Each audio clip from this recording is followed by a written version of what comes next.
Bonjour à tous. Nous avons chanté.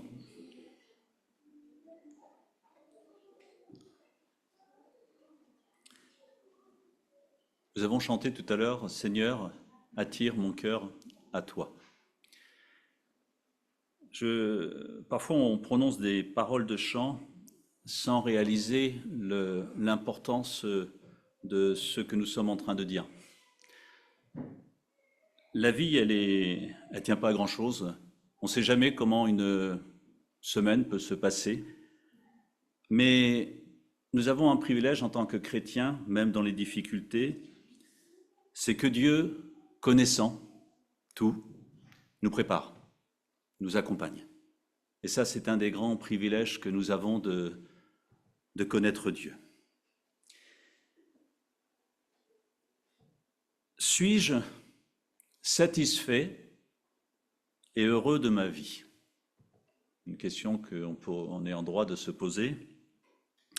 Ou est-ce que j'ai des luttes et des combats qui ont parfois des répercussions sur ma joie, sur ma satisfaction personnelle, sur mon moral, sur mon humeur? En fait, nous sommes tous confrontés à des luttes externes et internes qui peuvent nous ébranler, source de défaite, mais aussi parfois source de victoire. Mais parfois, nous avons l'impression que dans certaines vies, nous connaissons plus la défaite que la victoire. Pourquoi? Parce que la Bible, elle nous parle de joie et elle nous parle de chrétiens victorieux. La Bible aborde la question du combat comme étant générateur de nos victoires. Et avec le Conseil, il nous a semblé intéressant de nous arrêter sur un point, un thème cette année qui est celui du combat, plus particulièrement du combat spirituel. Comment faire face aux luttes qui sont là, qu'on le veuille ou non? Timothée dit dans la deuxième épître à Timothée, Paul dit, dans la deuxième épître à Timothée, une lettre qu'il envoie à son enfant dans la foi, chapitre 4, versets 7 et 8, que vous connaissez. J'ai combattu le bon combat. Il est à la fin de sa vie et il reconnaît avoir combattu. J'ai combattu le bon combat, j'ai terminé la course. J'ai gardé la foi. Désormais, la couronne de justice m'est réservée. Le Seigneur, le juste juge, me la remettra ce jour-là. Et non seulement à moi, mais aussi à tous ceux qui auront attendu avec amour sa venue. J'ai envie d'attendre avec amour sa venue, cette récompense que Dieu nous donne. Paul ne cache pas ici et dans bien d'autres versets que la victoire est acquise à travers un combat. C'est une des réalités de sa vie, de nos vies. Mais il précise que c'est le combat de la foi. Et il va même plus loin, celui de la foi en la personne et l'œuvre de Jésus-Christ. Paul nous donne là le modèle à suivre, en nous informant qu'être bénéficiaire de la grâce de Dieu n'empêche pas les combats. Il serait faux de dire que parce que je suis devenu chrétien, que je ne suis plus soumis à des luttes, ce qui pourrait signifier que je suis devenu parfait. Et encore, et encore. La victoire du Christ à la croix contre le diable et les puissances du mal préfigure nos victoires spirituelles, puisque accompagnées par la présence de Dieu en la personne du Saint-Esprit. Nous oublions parfois ce domaine. Alors, je vous propose cette année, comme je l'ai dit, de s'arrêter sur cette réalité de la vie du chrétien, celle du combat spirituel. Vivre une vie de vainqueur en combattant le bon combat. Et si je le dis ainsi, c'est que la Bible nous dit que c'est possible. Sinon, je n'en parlerai pas, parce que la Bible n'en aurait pas parlé. Alors c'est vrai qu'il y a plusieurs questions qui s'imposent à travers ce thème, des questions auxquelles nous essaierons de réfléchir à travers toute cette année, à travers d'autres messages. Déjà, qu'entendons-nous par combat spirituel? Pourquoi parler de combat? Je préfère parler de paix et d'amour. Et puis, contre qui menons-nous ces combats? Ou contre quoi luttons-nous? Et puis, comment lutter? Avec quoi lutter? La Bible répond à ces questions. Et puis surtout, comment lutter avec efficacité pour être vainqueur? Et puis nous verrons aussi comment plusieurs personnages bibliques ont vécu leur combat. Parce que tous, sans exception, ont connu des luttes dans leur vie. Prendre conscience que, et c'est un peu le but que je souhaite pour chacun de nous, c'est prendre conscience que nous voulons passer de l'état de vaincu à celui de vainqueur. Le tout est accompli de la croix englobe cette réalité de la victoire. Et une victoire bien plus large et profonde que nous pourrions l'imaginer. Alors qu'entendons-nous par combat spirituel? Pourquoi rajouter spirituel à ce mot combat? Parce que nous sommes dans une lutte contre des puissances invisibles de ce monde de ténèbres. Alors là, peut-être que ça commence à faire peur, vous allez voir, il n'y a rien à craindre. Un texte sur lequel je reviendrai la prochaine fois un peu plus précisément, en étant plus précis. Éphésiens au chapitre 6, le verset 12, qui introduit le passage sur les armes que Dieu nous donne pour combattre. Et soyons réalistes, si Dieu nous parle d'armes, c'est qu'il y a bien cette notion du combat qui est là. En effet, je l'ai pris dans la version second 21, en effet, ce n'est pas contre l'homme que nous avons à lutter, mais contre les puissances, contre les autorités, contre les souverains de ce monde de ténèbres, contre les esprits du mal dans les lieux célestes.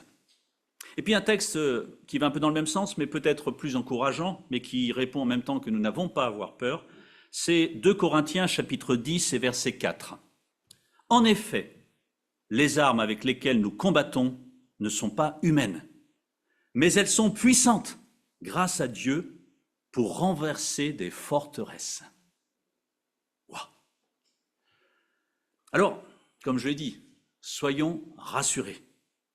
Parce que si parler du combat spirituel peut, sous certains égards, faire peur, la Bible, elle est là pour nous faire prendre conscience que la victoire de Christ sur la croix va bien au-delà de notre propre salut, englobant d'être victorieux dans les différents domaines de ma vie. La victoire de la croix va bien au-delà que simplement mon salut en Jésus-Christ. Mais le problème, c'est que c'est là que se situe une grande partie de ce combat. Parce que le diable va, par ruse, tout faire pour que le chrétien vienne à douter de pouvoir être victorieux. Voilà par où il essaie d'attaquer. Tu ne pourras pas connaître la victoire. Tu es trop faible, ce qui est vrai. Et pourquoi fait-il ça, le diable? Parce que le diable sait, beaucoup plus que nous, qu'il a été vaincu sur la croix. Et qu'un chrétien qui réalise la portée de la victoire de la croix devient un chrétien victorieux. C'est pour ça que le diable veut nous attaquer sur ce domaine. Parce qu'il sait très bien que Christ a remporté la victoire sur la croix et que nous en sommes bénéficiaires. Alors comme il ne peut rien contre cela, semons le doute dans ces chrétiens qui peuvent profiter de la victoire de Christ. Et voilà, je dirais, le combat du diable et de ses acolytes, ceux qui sont avec lui. Je reviendrai aussi sur ces questions un peu plus longuement. Je vais soulever sûrement beaucoup de questions, mais essayez vraiment sur lesquelles je reviendrai prochainement, mais d'essayer de bien comprendre que nous n'avons pas à craindre parce que nous avons choisi le camp des vainqueurs. Mais si c'est un combat que le diable fait, la Bible est là pour nous rassurer. Et un exemple parmi d'autres, Jacques chapitre 4, verset 7. « Soumettez-vous donc à Dieu, mais résistez au diable et il fuira loin de vous. » C'est la Bible qui le dit. Un combat dit spirituel parce que tout simplement il dépasse le côté humain en raison des forces en présence. Et donc il est logique que les moyens qui nous sont donnés sont des moyens autres qu'humains pour pouvoir y faire face, parce que Dieu a tout prévu. Alors, deux extrêmes à éviter que je souligne très très rapidement, mais sur lesquels je reviendrai quasiment pas, c'est voir des démons partout et rendre responsable le diable de tout ce qui ne va pas dans ma vie, avec le danger parfois de tout spiritualiser. Or, il y a tant d'exemples dans la Bible où Dieu ne dit pas « tu as le démon de la division, tu as le démon de ceci ou de cela », mais il dit « regarde à moi, parce que je t'ai délivré sur la croix. C'est à moi de prendre cette décision. » Mais l'autre danger, c'est de ne rien voir au risque de banaliser la question du combat spirituel ou de laisser cette question pour d'autres. Il n'y a qu'une sorte de chrétiens, ceux qui font partie du camp des vainqueurs, en Jésus-Christ, notre Sauveur et notre Seigneur. Oui, le diable est à l'œuvre pour persécuter les chrétiens parfois, on en parle, pour diviser les églises, malheureusement, pour tenter de nous faire chuter. Combien de fois peut-être a-t-il réussi? Chercher parfois à nous lier à un péché pour nous en rendre esclaves et garder ainsi un moyen de pression sur nous. Parce qu'un chrétien vainqueur, le diable n'a aucune prise sur lui. Parce qu'il a proclamé la victoire de Christ. Le danger, c'est quand, d'un seul coup, je me mets à douter. Vous n'êtes pas anormal et de mauvais chrétien si parfois vous doutez. Il nous arrive tous à un moment de douter. La question, c'est de ne pas rester sur ce doute et de dire non, stop, c'est pas ce que la Bible me dit. Il est important de réaliser que c'est aussi nous qui parfois prenons les mauvaises décisions. Qui est à l'origine de nos divisions? Le diable? Alors, indirectement, oui, mais c'est nous, c'est notre orgueil. C'est parce que je n'ai pas réglé cette question dans ma vie, parce que je n'ai peut-être pas fait totalement confiance à Dieu. Paul insiste dans ses épîtres sur le danger de se tromper de combat, en rappelant que ce combat a commencé en nous, et que la victoire de Christ sera une grande aide, la seule aide. Le monde est dominé par le péché. C'est une réalité contre laquelle nous devons combattre. Et Paul en parle de cette manière. Romains chapitre 7, versets 18 à 20. En effet, je sais que le bien n'habite pas en moi, c'est-à-dire dans ma nature propre. J'ai la volonté de faire le bien, mais je ne parviens pas à l'accomplir. En effet, je ne fais pas le bien que je veux, mais je fais au contraire le mal que je ne veux pas. Or, si je fais ce que je ne veux pas, ce n'est plus moi qui le fais, mais le péché qui habite en moi. Mais Dieu, justement, Jésus-Christ est venu nous délivrer du pouvoir du péché. Parce que si nous suivons la lecture, Romains 8, nous voyons la victoire de Christ et la puissance du Saint-Esprit dans nos vies qui change cette réalité, qui peut changer tout cela. Alors, comment réagir en tant que chrétien, sinon de combattre spirituellement, à un niveau dont Dieu seul peut sortir vainqueur? Attention à nos combats humains. Pour être victorieux, la Bible parle régulièrement d'être vigilant. Soyez sur vos gardes, soyez sages, prudents, soyez prêts, soyez courageux et bien armés. Et nous verrons tout ce que Dieu nous donne, nous offre pour justement nous protéger d'attaques, mais aussi pour remporter des victoires. Si le combat est spirituel, c'est-à-dire à un autre niveau que celui des humains, les moyens, eux aussi, ne peuvent être que spirituels. C'est-à-dire des moyens que Dieu, dans sa grâce, a mis à notre disposition. Des moyens qui nous dépassent, qui n'existent pas dans notre capacité humaine de pouvoir mettre en place. Alors nous comprenons facilement que nos luttes humaines et personnelles, quand parfois je veux y aller seul, mais quelle bêtise, sont vouées à l'échec, sachant que le diable aime nous y faire tomber. Vas-y, tu es assez fort. Regarde les victoires que je t'ai données. On va voir Élie, qui vient de remporter une victoire qu'aucun de nous ne pourra remporter, face à 400 ou 450, je ne sais plus, prophètes de Baal. Et il remporte une victoire éclatante, extraordinaire. Et il part, et il entre dans une dépression, parce que d'un seul coup, il a peur de Jézabel. A-t-il oublié un moment de s'appuyer sur Dieu, et Dieu va le ramener auprès de lui? Combien de fois j'ai peut-être cru que j'étais capable, seul, d'aller de l'avant? Le diable ne peut pas nous empêcher d'être victorieux par la personne de Jésus-Christ, mais il peut nous en faire douter, au point de ne pas aller remporter cette victoire. Et c'est parfois pour ça que nous, chrétiens, vivons parfois des périodes d'échec. Puisque la Bible nous dit que c'est possible d'être vainqueur, alors la question qui, moi, m'a tout de suite intéressé, comment lutter? Comment sortir victorieux? Contre quoi? On le verra aussi. Contre l'oppression. Contre les liens qui sont là. C'est les choses qui arrivent. Contre les tentations. Combien de fois sommes-nous tentés? Par notre orgueil. Par certaines addictions. Par la jalousie. Pourquoi l'autre? La colère. C'est pas normal. La convoitise. Moi, j'aimerais ça aussi. La souffrance. Comment je réagis face à la souffrance? Le mot salut, mais aussi le mot délivrance et libération, résument la victoire de la croix. Jésus est venu nous libérer, nous rendre libres. Et combien de fois, d'exemples, nous avons vu la délivrance de Dieu? Bien sûr qu'il est venu nous sauver, mais ça ne s'arrête pas là. Je veux te libérer, je veux te délivrer, parce que j'en ai la possibilité, parce que j'ai remporté la victoire sur la croix.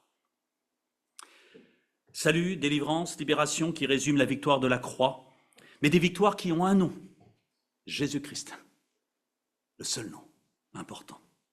Le véritable combat est donc spirituel, appelé par Paul le combat de la foi.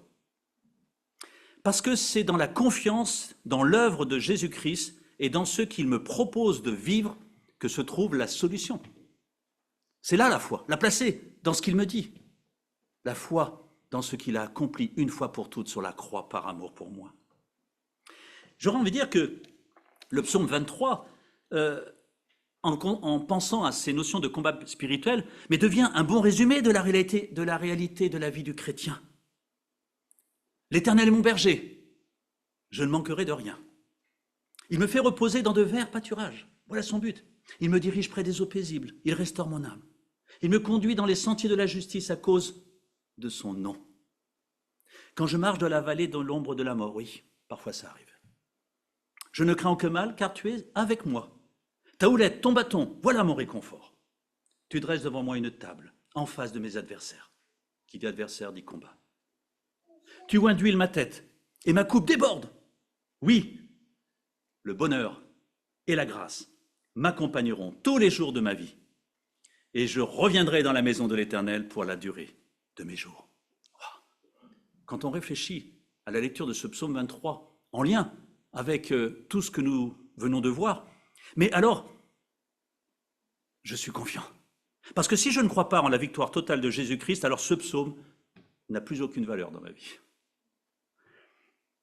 Mais c'est un psaume dans la Bible. C'est que cela signifie qu'il est vrai. Le diable craint ce combat spirituel qui s'appuie sur la croix, le lieu de sa défaite. Il essaie donc de nous en soustraire pour nous faire retomber dans nos combats humains perdus d'avance et source d'épuisement et de découragement. Combien de fois ai-je été découragé, épuisé dans des combats qui n'étaient pas les bons? Oui, la vie chrétienne n'est pas un long fleuve tranquille. Alors, la vie non chrétienne encore moins. Oui, la vie chrétienne, elle est parfois exigeante, avec ses moments de joie, mais aussi avec ses temps de souffrance. Parfois, le découragement n'est pas loin, mais Dieu est présent en nous par son esprit, pour nous accompagner dans nos luttes, et il nous redit sans cesse ce qu'il a dit dans l'épître de Jean au chapitre 16 et verset 33.